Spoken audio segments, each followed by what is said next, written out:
This wasn't confusion. It was communication. The sleepless nights, the heaviness that arrived without warning, the strange timings, the repeated messages. None of it was random. Was it fatigue, or was it the weight of your scroll? Was it coincidence, or were the heavens trying to reach you in disguise? Was it anxiety, or was your spirit groaning for an assignment you haven't yet remembered? Stay until the end, because what you're about to hear may reveal why your soul has been aching in silence and why God has been speaking in signs no one else could see but you. You were not ignored. You were marked. This is Chosen One's prophecy, the sacred ground where the hidden are revealed, the silent are summoned, and the marked are reminded of who they are. And if you've been waking at 3 a.m., if your heart has been restless, if doors have slammed shut without reason, then you're not lost. You're being located, because in 1 Samuel 3, the Lord called to Samuel in the night. And it wasn't thunder. It was a whisper. God is still whispering, and the signs are still unfolding. Stay, because the signs that are about to be revealed may explain your entire life. The Marked One, when signs are not random. Before the world named you, heaven marked you. There are no coincidences in the life of the chosen. That repeated number, the animals that appear in unusual ways, the verse that follows you from place to place, these are not echoes of chance, but confirmations of calling. You weren't overlooked, you were encrypted in mystery. Jeremiah 1:5 says, "Before I formed you in the womb, I knew you. Before you were born, I set you apart." Set apart, not set aside. Hidden for a time, not forgotten for eternity. When the chosen walk the earth, the realm of the Spirit whispers in patterns. The atmosphere reacts. Reality bends. Time begins to pulse differently, and your life begins to speak in symbols. You weren't just marked to be noticed. You were marked to be awakened. What signs have followed you in silence, waiting for you to realize they were never random? The Midnight Whisper, Awakenings at Prophetic Hours. You thought it was just 3 a.m., but heaven knows how to bypass alarms and calendars. When God stirs you at night, it is because the world is finally quiet enough for your soul to listen. In 1 Samuel 3, God didn't shout. He whispered to Samuel in the night 3 times, until the voice became familiar enough to recognize. "Speak, Lord, for your servant is listening." Those early awakenings aren't interruptions. They're initiations. The veil is thinner in the dark. Your resistance is weaker. The scroll is closer.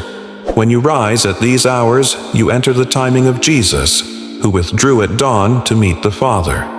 Heaven calls in the hours man calls inconvenient, because divine encounters rarely follow convenient schedules. So the question is not, why am I awake? The question is, what revelation is waiting? Restless but called. The divine agitation. There's a stirring that cannot be silenced. You felt it, that agitation in your chest, that subtle anxiety that doesn't belong to the body, but to the spirit. When the chosen delay obedience, heaven sends restlessness to recover their alignment. This is not punishment. It's prophetic disruption. Jonah tried to outrun the voice of God, and the sea itself rebelled. The storm was not judgment, it was pursuit. Divine agitation is God's mercy in disguise. Philippians 4:7 offers peace, but only after prayer and surrender. Until you kneel, the weight won't lift. The reason you feel discomfort in familiar places is because you were never called to settle there. You are being stirred, not to torment you, but to transport you. The repeating message. God speaks in echoes. How many times does God have to say it before you listen? Repetition is the language of urgency. When you hear the same phrase, the same verse, the same theme again and again, it is not echo, it is emphasis. God doesn't stutter, but he repeats when the scroll is sealed. Pharaoh had 2 dreams in Genesis 41, one with cows, one with grain. different images, same warning. And Joseph told him, "The dream was given in two forms because the matter is firmly decided by God. When you see the same number, phrase, or sign 3 times, pause. The Spirit is amplifying what your heart keeps dismissing. Repetition is not annoyance, it's acceleration. What is God saying that you keep pretending not to hear?" The heavy body. Fatigue as a spiritual signal. Sometimes your body carries what your spirit refuses to acknowledge. Unexplained fatigue isn't always physical.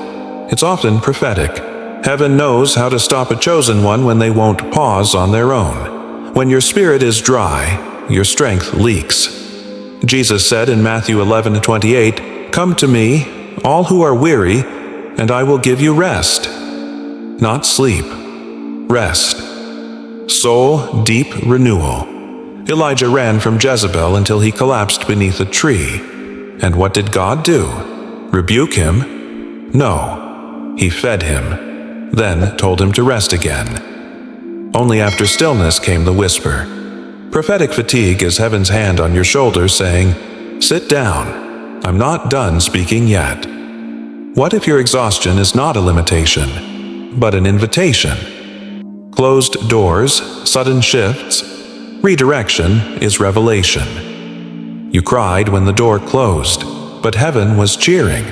Not every shut opportunity is a setback. Some are sacred redirections. Some are heaven's way of saying, "That would have killed your purpose."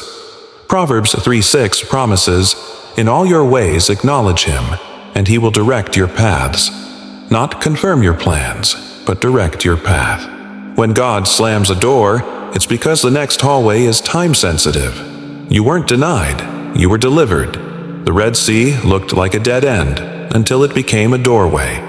You're not stuck, you're being shifted. The supernatural glitch. When reality breaks.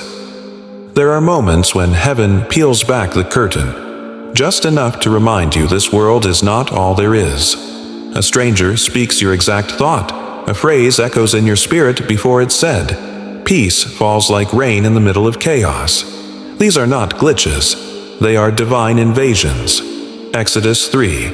Moses turned aside to see a bush that burned but was not consumed. And in that curiosity, God called his name. Supernatural encounters are often quiet, but they mark loud turning points. When natural laws break, it's because spiritual laws are being revealed.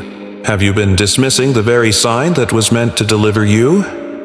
The emotional surge, when tears speak louder than words. Your tears have a voice, heaven understands. Unprovoked crying, deep emotion at small things, sudden heaviness during worship or while hearing a certain verse. These are not emotional glitches. They are prophetic reactions. Nehemiah 1, he wept for a city in ruins, and that grief birthed a rebuilding movement. John 11, Jesus wept, not out of powerlessness but divine empathy. The shortest verse in the Bible contains some of the deepest truth. Tears are the ink God uses to write your next instruction. If you've been crying and don't know why, ask, what burden is heaven assigning to me? Connection with nature. Creation is speaking. When you see that bird again, when the wind shifts just as you ask a question, when the trees seem to echo your thoughts, creation is not silent, it's strategic. Psalm 19:1. The heavens declare the glory of God, the skies proclaim the work of his hands. Jesus pointed to lilies and birds and weather patterns, because when human voices fail, nature still preaches. Moses met God in the wilderness. Elijah heard him not in fire, but in wind. When creation resonates with your spirit, it's not cute, it's coded. You're not just noticing nature, you're being summoned through it. Darkness confrontation. Why hell targeted you. Early, you were attacked young because hell saw your scroll. The warfare didn't begin with your sin. It began with your assignment. You were marked early, so resistance rose early. David wasn't targeted because he was weak, but because he was royal. Joseph wasn't thrown in a pit because he was arrogant, but because his dream was dangerous. Hell studies lineage. Demons monitor bloodlines. And when they see one rising who carries fire, they strike before the flame ignites. That abuse, that betrayal, that sudden torment out of nowhere, it wasn't personal, it was prophetic. Because when the chosen forget who they are, hell wins by default. But not this time. If this resonates, comment 444 right now as a prophetic sign that you're listening, that you're still standing, and that you're taking back what was stolen. People as messengers, words that cut through. Fog, sometimes God speaks through lips you weren't expecting. A friend says exactly what your heart was hiding. A stranger confirms what you prayed in silence.